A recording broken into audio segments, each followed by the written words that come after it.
Welcome back, guys, and I do hope, as ever, you and your family are keeping well.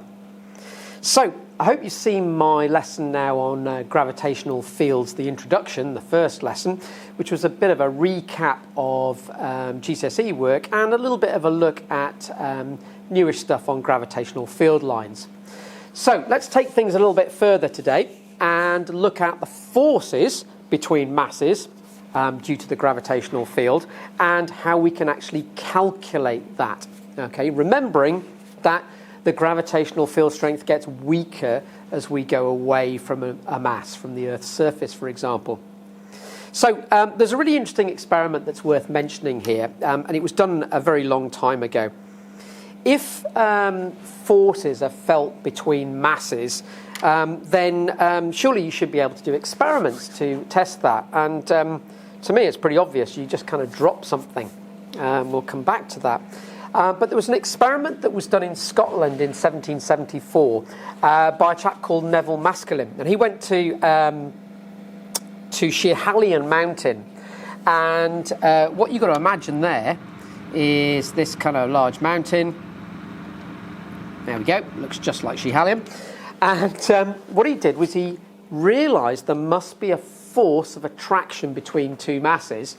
So he got a pendulum. I guess a plumb line was the original term, plumb referring to lead.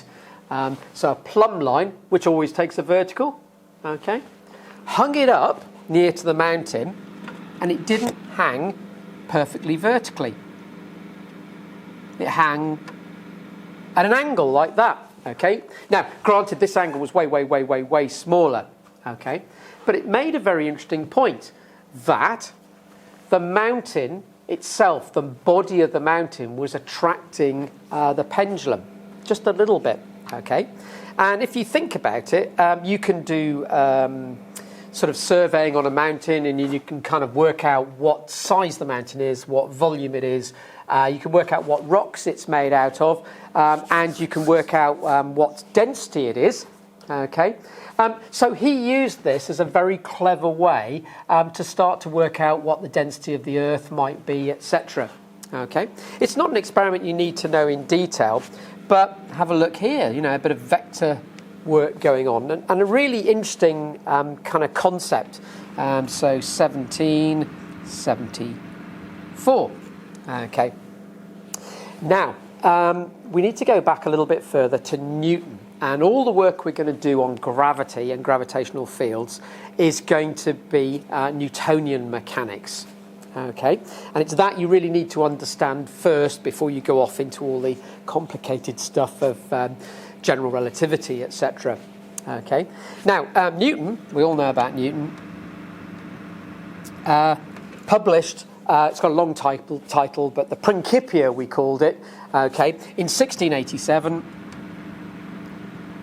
And the Principia, depending on how you do your Latin, okay, described the mathematics of how you could calculate the force of gravity between two masses. That's a long time ago. Okay, this was almost 100 years later. It was absolute genius at the time. So Newton was clearly not only a very, very clever man, but he was an incredible thinker.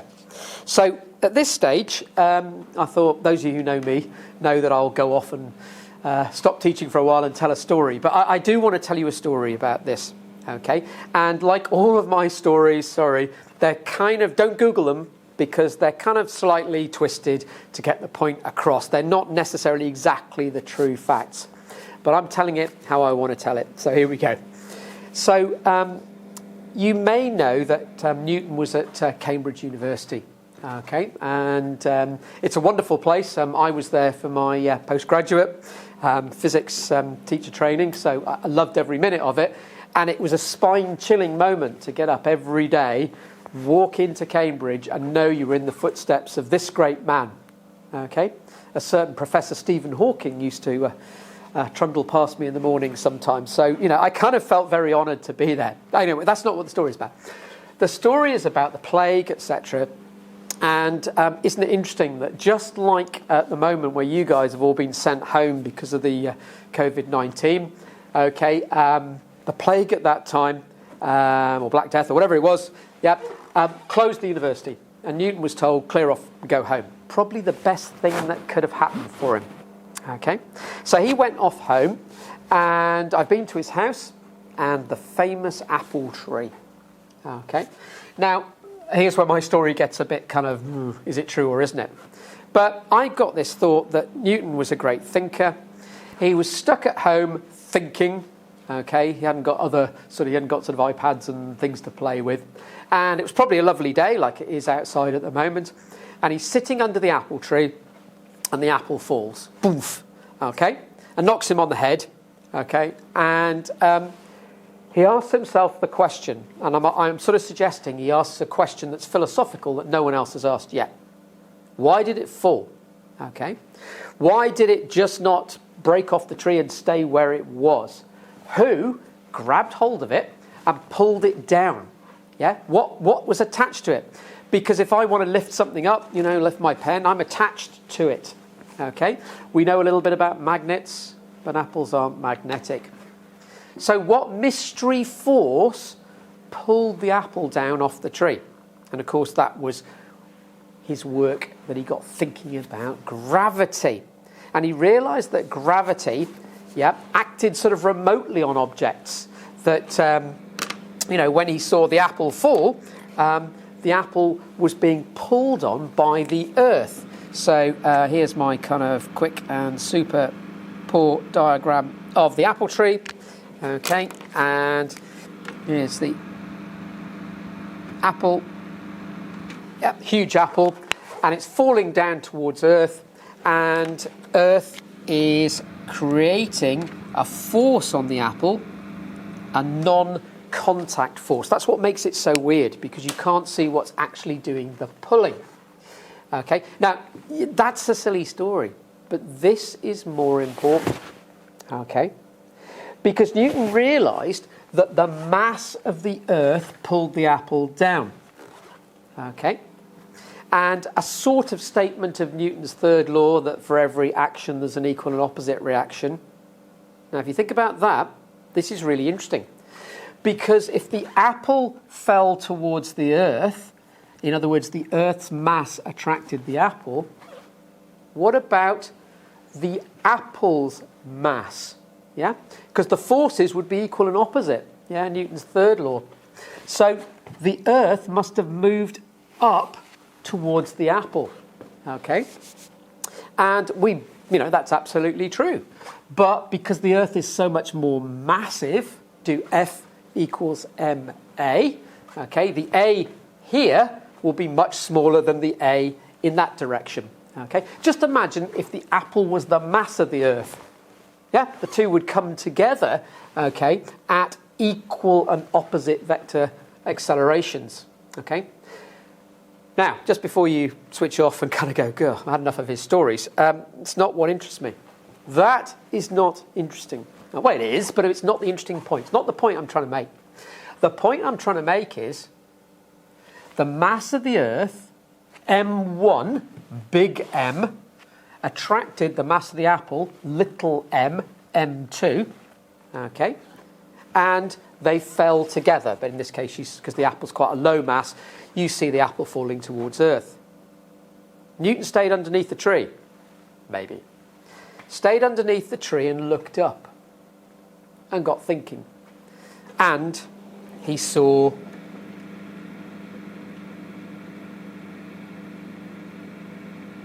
the moon in the sky. Well, that's about the worst moon I've ever drawn. Okay? And if you think about it, I'm sure about this, I never spoke to him, but I'm sure about this, that if you look up and go, oh my word, the apple's just fallen. What about this? M1, big M, M2, little m. Surely the moon is now going to come crashing in. That's going to fall in too, because that has mass, and therefore these two are going to be attracted and accelerate towards each other. Okay, and I'm guessing that that's the genius leap that Newton made, and he was right. Okay, thankfully the moon is in orbit, so it travels along and falls in, travels along and falls in. travels along and falls in, and because the Earth is circular, the moon goes into a circular orbit. But why I mention that is, and I hope you're picking up just how clever this is, that what about the sun? What about the planets? What about all the stuff he hadn't seen yet? What about comets? Surely the physics for them must be the same, because you've got a two-mass body, you've got a gravitational field between them, and therefore they are attracted to each other, never repelled. Okay, more complicated with orbiting objects, but still the same physics. And this is where I want to end this little chunk. Okay, that we've got a force between the Earth and the apple, which we can play around with. We're going to say that we can use the same maths to do the force between the Earth and the moon, which means we can do the same maths to do the Earth and the sun, which means we can do the same maths, Newton's laws of gravitation, between an object in one part of the galaxy and an object in another part of the galaxy. This is genius, yeah? That it shows that we're going to produce a universal law of gravitation. We're going to use Newton's law of gravitation, and if it's universal and it's a law, we believe it applies for all masses in all places. Okay? Gravity is not just a special case for the Earth, apples, moons, and our solar system. That the maths must work everywhere in the universe. Right, we've got everything we need now to make this a little bit more A-level-y. We talked about Newton thinking about forces between masses. So what I'm going to do is I'm going to draw a mass here and a mass here. Now, I've got to be a little bit careful, guys, because that's a large mass and that's a small mass, okay? Don't set me off by saying, well, what if that's polystyrene and what if that's lead? The diagrams here try to represent two masses, and big means a large mass, and small means a low mass, okay? And we can call this one M, okay? Big M. And so, shall we say that this one is little m? Okay. To be honest with you, it doesn't really matter at all in the maths which one's the large M and which one's the little m. I find that really unhelpful. This is a mass and this is another one. Okay. So I always like to think of this one as M1 and this one as M2, the second mass. And again, if you flip this over, it doesn't matter. This could be M1 and that could be M2. It doesn't matter. Okay? But we've got our two masses, and there's a gravitational field around this one and a gravitational field around that one. They will vector sum, and do you remember the apple falling towards Earth? This one will fall towards that one, and this one will fall towards that one, okay? Because this has a gravitational field associated with its mass, and this has a gravitational field. So they'll pull together with equal and opposite forces, yeah? So here we go. Centre of mass, that one's being pulled that way, and this one, I've got to try and draw the arrows the same length, okay? That one's being pulled that way. So equal and opposite forces. Okay, not equal and opposite accelerations because this is a larger mass. Okay, so let's put F on that one, and let's put F on that one. Okay, I know F and minus F, but let's not just go there at the moment. Let's just say that the magnitude of those forces is identical. Okay, and they're a distance apart. And if you remember, we always have to consider objects as being point masses. Okay, so let's forget for the minute they've got some size. So here we go. So from there to there is their separation. Okay, and I'd like you to think about me. Remember, the gravity due to this one is pulling inwards towards it. So I've had to pull away and away and away and away. In other words, I had to do work to get away from that. Okay, and I've moved away a radius, so this is r. Okay, right, that's everything we need to work out Newton's law of gravitation. Okay, so dead easy now. Okay, perhaps not for Newton. What happens if we make this mass bigger? Well, they're going to pull together more strongly. Bigger, I mean more mass, yeah? What if that mass is bigger? Well, they're going to pull together more strongly. What if they're both bigger? Well, they're going to pull together more strongly.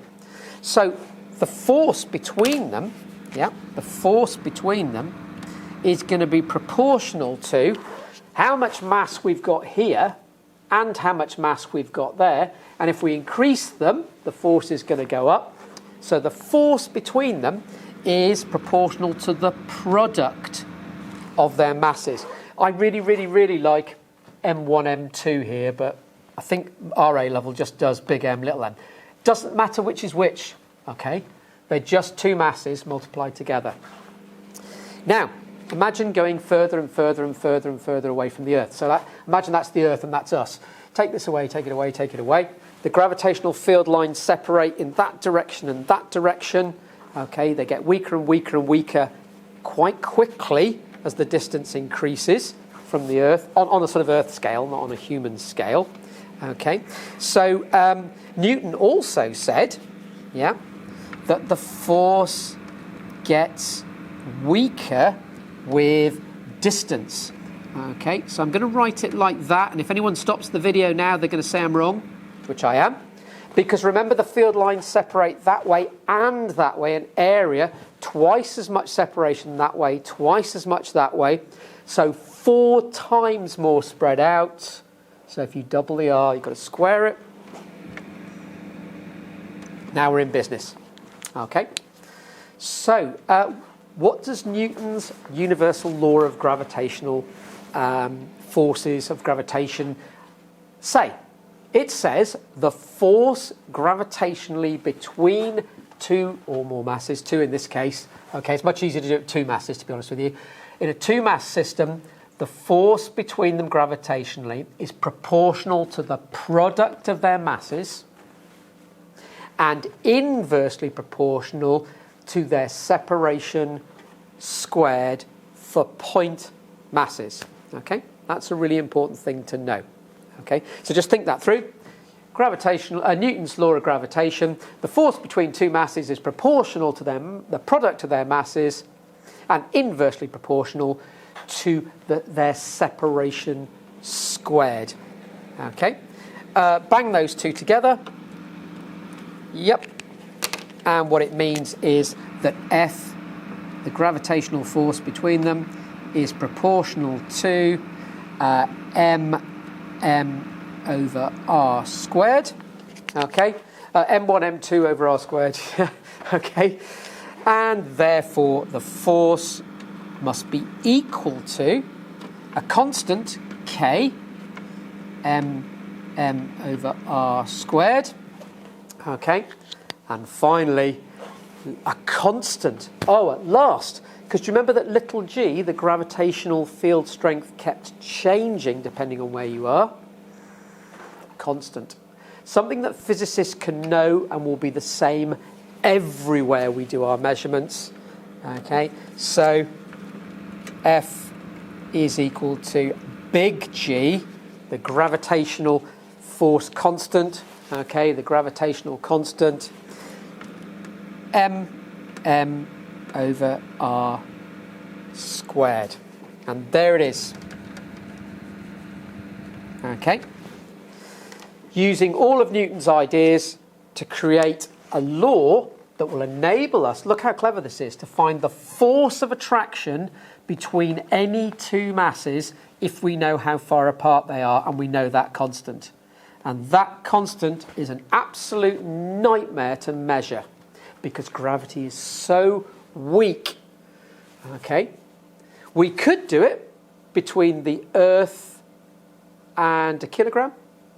And we know how far away that is from the centre of the Earth. But what if we don't know the mass of the Earth? And we didn't know the mass of the Earth historically. So we'll look at how we got big G out. It's a real nasty and complicated constant to measure. It's been really hard to measure, even recently. Okay? And what I'd like you to do now, briefly, and I'm going to stop the video, or at least get you to pause it, and I'm going to have a break, is I would like you to work out the units of G. That is in newtons, that is in kilograms squared per metre squared. So clearly that is not dimensionless. Big G, hang on, big G, which has a very small number, it is a very small number, okay, but big G because it's a capital G, okay, has dimensions, it has units. So pause the video now and see if you can work out what units it has. And if you like, that can then test that this equation, if you believe it, is dimensionally consistent.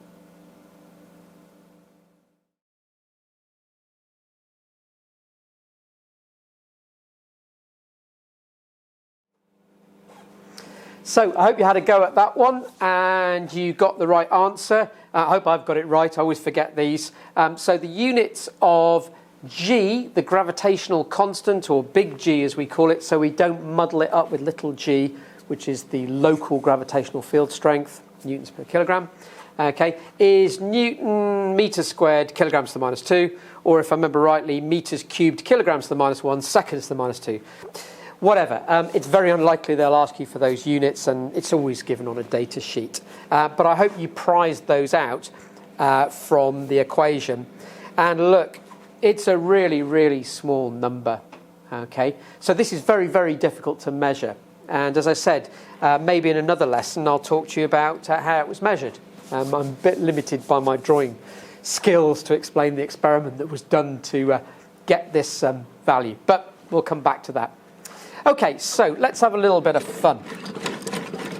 That involves maths, of course, as you might guess. So, currently when I'm making this video, as you know, the reason for making it is we're all stuck not at school because of the COVID-19. So let's have a look at a little bit of social distancing. Okay, what's this got to do with it? Well, I don't know. Let's give it a go. Okay, so what I'd like to do is I'd like to calculate the gravitational force between two masses, okay, and we're going to make it two humans. So I used to set this one up as two pupils,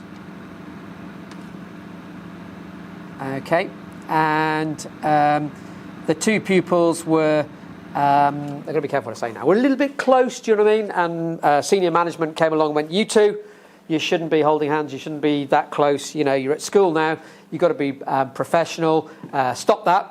And your argument, of course, is, but, and I'm trying not to mention a senior management name, but look, I can't help it, I just can't help it. It's not because my partner's so wonderful and so lovely, it's the gravitational field strength. We're just kind of stuck together and we can't get apart because we are two masses and the gravitational force between us. Well, firstly, you're talking utter rubbish, and secondly, you're suggesting that either you or your partner is extremely massive, okay? Perhaps the size of a small planet in terms of mass. But there is some sense in what you say. And if you're talking to a non-physicist, who knows? They might not know Newton's universal law of gravitation, and they might go, okay, I realise gravity's a problem. Prize yourself apart, guys, and you know, we'll talk about it later. So, have a look here. Okay, here are your two people, and we're now in the realms of social distancing.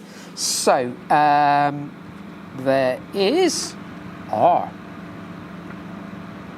Okay, so I've been forced to go to the supermarket later today, which I particularly don't like doing, and it's like get this and get that. So I'm going to go and get some things, and I've got to keep 2 meters away from every kind of person, which is going to be you know, tricky when you're walking around a supermarket. But here we go, there's R. And we're going to make R equal to 2 meters for obvious reasons. Okay, and we're going to make sure we never get closer than 2 meters, but I want to be very certain that when I go to the supermarket, I'm not going to go crashing into someone due to the force of gravity between us. Okay, now half you'll switch off now and go, man's talking rubbish. Yeah, but it's a bit of fun, so let's do it.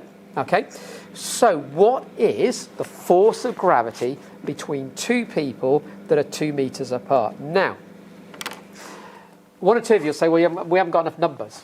Look, and I'm waffling now, aren't I? I'm going off on one of my FJ stories. When you go to university, or you go for a job, or you are unlucky enough to meet me, and I'm interviewing you. This is the sort of silly thing I will set because it's good science. Estimate the force of attraction due to gravity between two people who are social distancing. And that's where you've got to just pull numbers out of the sky and have a go. Okay? You might not even remember the exact value of the gravitational constant, but you'll know that it's something times 10 to the minus 11. So just work with an order of magnitude of 10 to the minus 11, or actually it's slightly closer to 10 to the minus 10, in fact. Okay? So let's go for it. Here we are, 60 kilograms. Okay, now what do you want to do with your partner, guys? Do you want to make them heavier or lighter? Okay, I think to make everybody happy, we have to make our partners lighter than us, don't we? Okay, so let's make that 55 kilograms. Okay, they might be a bit low, but strangely during this COVID business, I'm not unwell. I've just lost weight. Maybe I'm eating less and teaching more. I don't know. So I'm about 57 at the moment. So maybe I need to do some more eating. Any which way. Can you work out the gravitational force of attraction between those two? I'll kick you off with the force between them will be equal and opposite, and its value, if they're point masses, will be G m over r squared. Now, slight catch, okay? They're being pulled together, so to increase r, we need to go that way. Okay, to increase r, we need to go that way, but they're being pulled together. So we put a minus in here, okay, to point out the vector nature of this business. There you go. Negative fields are attractive. Okay, that minus represents that the F gets bigger, yeah, as we don't move that way, we don't increase r, we actually reduce r. Okay, so you've got everything you need there. Maybe you want me to write down that big G is 6.673, whatever, times 10 to the minus 11 newtons, meters squared, kilograms to the minus 2. Oh, I always worry about this. Hope I got the units right. Okay, you've got everything you need. So I'm going to pause for a minute there. And can you calculate the gravitational force of attraction between those two people? Okay, so how did you get on with your calculation? So, a little bit of fun. I put the numbers into G, m1, m2 over r squared. Okay, so there's G, there's our two masses multiplied together, and there's our radius squared. Now, a couple of things, your problem, not mine. Okay, please make sure that if you've got a calculator that does things in a funny way, that maybe you put brackets in here or what have you. I know how to use my calculator, and it's proper retro, and I put things in memory and stuff like that. But with your calculators, be very, very careful that it all works out. Okay, so for example, here, you don't divide by 2, you're dividing by 2 squared. And secondly, I often forget the r squared, so don't forget to do the squaring as well. Okay, just get it all sorted is all I'm saying mathematically. Anyway, the force of attraction between you two, okay, so that is you attracted to your partner and vice versa, them attracted to you. Did you know that? Okay, did you know that the force between couples is always equal and opposite? Okay, so it begs questions if your partner has a row with you and says, I don't like you. You go, well, equal and opposite, same here.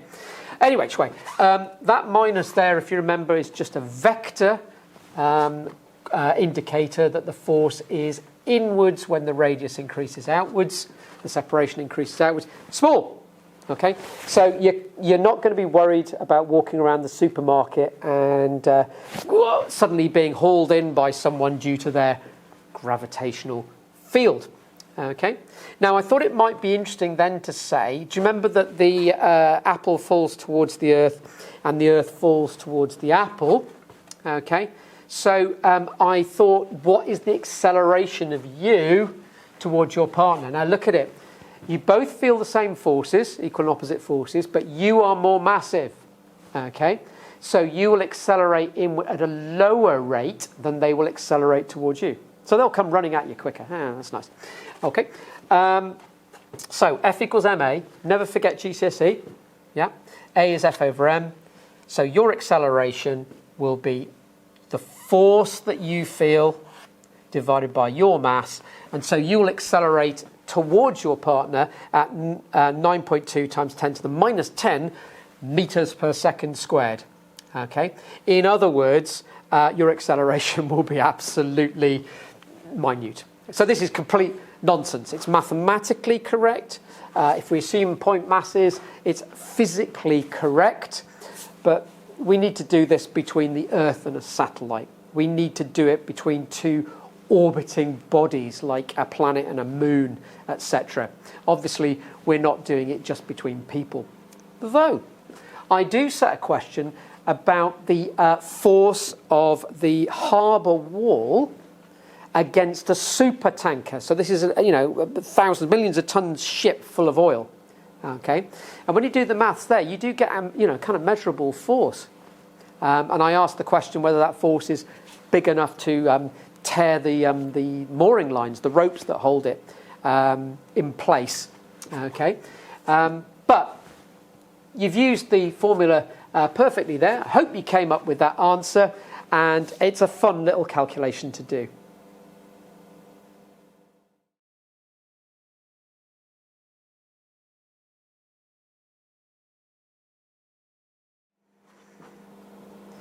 Okay, so let's do our last little bit now. So what I want to do is look at the force between multiple masses, okay, and also masses that aren't in a nice straight line. The first bit's quite easy. We're going to look at the ones that are in a straight line, linear. Now, we've done two masses, and we've done the two people social distancing. But what happens if you have a situation like this?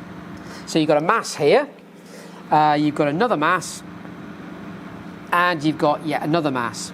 Okay, I'm not too worried about the sizes here, but let's call that A, B, and C. Okay.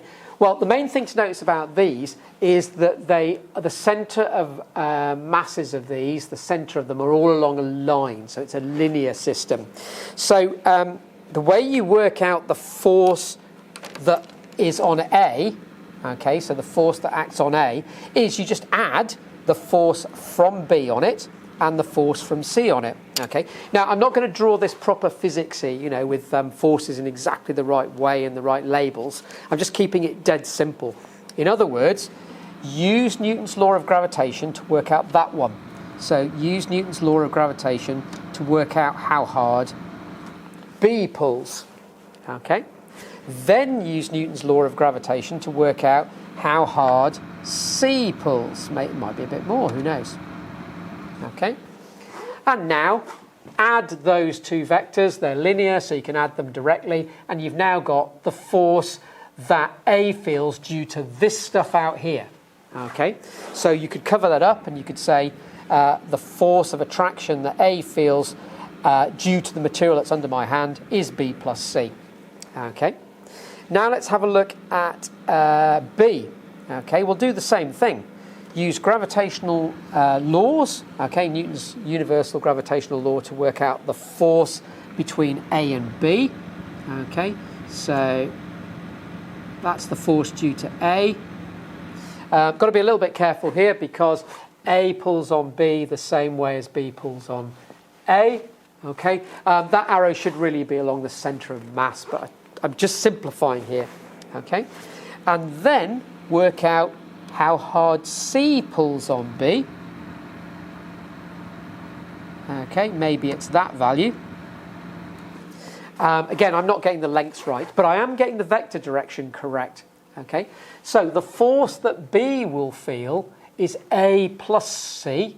And remember that A is that way and C is that way, so you kind of take them away, if that makes sense. One of those is negative. One of those force arrows is negative. So you've now got the force that B will feel. And do I need to do C? I suppose I better add very quickly. Okay. What force will C feel And by the way, if you know those forces, if you add them together, you can say what the acceleration will be, including the direction, okay, because it'll be in the direction of the larger force. So C will feel a force due to A, and it'll be equal and opposite. So there's the force on C due to A. Okay. It will also feel a force due to B, and it'll be equal and opposite to the force that B feels from it. Okay, so we'll have the same force as that, but in the opposite direction. Okay, and so if you add those two, yes, they'll be in a straight line. Okay, A plus C will give the force on C due to that stuff. Okay, and therefore, if you know the mass of C, which you obviously do because you've calculated these, then you know C's acceleration. So that's a linear example. Okay. In the textbook that my students use, this is laid out rather better than I've done it. I've just done a simple explanation. But now what I'd like to do is look at what happens if we were to pull one of these down here and they're not all in a lovely straight line. So finally, let's look at what happens when they are at an angle. Okay. And this isn't as complicated as it sounds, but you need to understand the work you've done on vectors. So let's pull B down the page. So what we've got now is A, B, and C.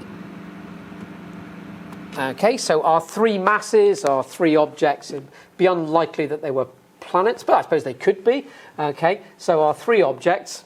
And if we label the forces on them, let's look at B. What would happen in the case of B? Well, B is going to be pulled that way due to A. Okay. I'm not going to say what length that arrow is, but there we go. And B is also going to be pulled that way due to C. Maybe it's that length. So, remember back to the work you did on vectors a while back. Okay, all you've got to do is vector sum these, getting the angles correct. And it may not be 90 degrees. Okay, so you may use Pythagoras or something like that, or you might have to use sine or cos rule. So, or scale diagram. That's an easier way to do it. So, if I draw that arrow, there it is. C, so that's that force vector, and I then tip to tail draw A, and I have to get the scale right, and I have to get the angle right. I made that a little bit long, but you can see the point that I'm making. Then you can see that the resultant force on B due to these two, so we can cover these up now, and we can say what's the force on B. You add that one and that one, and you get this one. Okay, so that's the resultant force on B. Okay, and if you know that, you know a few things. You know the magnitude of the force on B. You know the direction of the force on B. And if you know the mass of B, you can do F equals ma, you can do A equals F over m, and you can work out the acceleration of B. And remember that acceleration is a vector quantity, so you can state the magnitude of the acceleration by working it out, and the direction of the acceleration. So, a linear example, and an example with three bodies at an angle. So, quite a long lesson, that one, but we're getting into our gravitational field stuff really well. So, I hope you found that useful. It's a good video, or I'm telling you it's a good video, to stop, go back, pause and check that you understand everything I've covered so far, because it's only going to get harder. Anyway, we'll leave it there for today. I hope you enjoyed that, and I look forward to seeing you for another gravitational fields lesson very soon.